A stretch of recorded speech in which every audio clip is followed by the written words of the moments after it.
For more on this, Maricruz Magowan joins us, Vice President of the National Economists Club. Good to have you back again. Hi. Let's start with what I just told Michael. I mean, it's a political story and it's an economic story. Yes. Michael says Cuba is likely to benefit most from all this. Do you agree? Of course.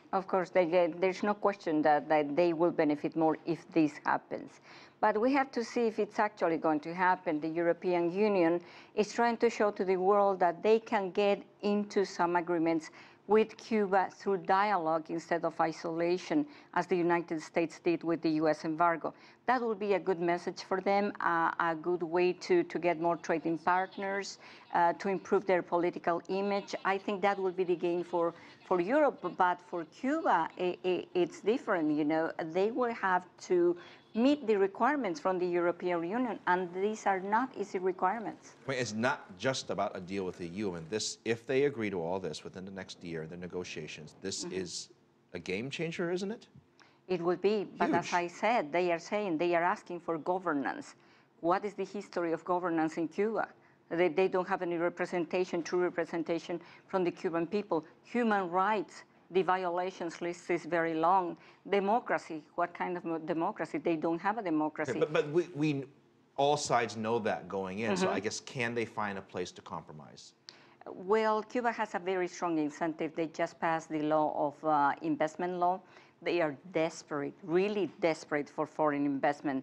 They need that in all areas of their economy, in the production side, in renewable energy, in real estate. They need to attract foreign investment. And they are not going to do it, obviously, with the United States, but the second best partner will be the European Union.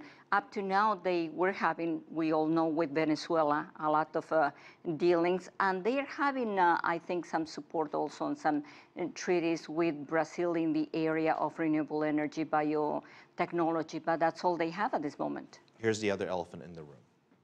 If they do this deal with Europe, okay, doesn't that put pressure on America to say at some point they have to move closer to normalizing relations with Cuba? I mean, isn't there an unspoken pressure that's there? In a way, you are right. It's an indirect pressure if Cuba follows the requirements that they are asking in the European Union, because they say, we are not going to get into any agreement unless Cuba does this, this, and that. So let's say they do it. Let's say they open up. Let's say they release all their that would put pressure on the White House. Exactly. The White House will be pressed to say, okay, we don't have any serious problems with Cuba anymore. They have a lot of a large Cuban community here, and they will have to address that issue. As an economist, you speak to businesses, you speak to other economists as well. For American businesses, a lot of them I've heard want to go to Cuba because it potentially could be a huge market, right? But so far they've been essentially unable to go there. Do they want this stuff to go through? And do they want the talks to quickly settle so they can get, I mean, what do they tell you? Most people that I talk to, they want that. Many think that the embargo didn't work, that it has been a failure, that really we didn't get too much from that.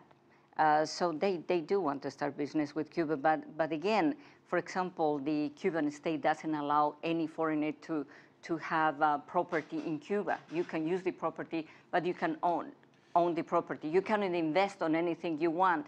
You have to invest in whatever they tell you to invest in. So with that kind of attitude, I don't think how much they will get. In fairness, Cuba has announced a number of reforms over the past 12, 24 months, encouraging small businesses, encouraging some foreign investment in many of the sectors there. As an economist, has that worked, or is it too early to tell?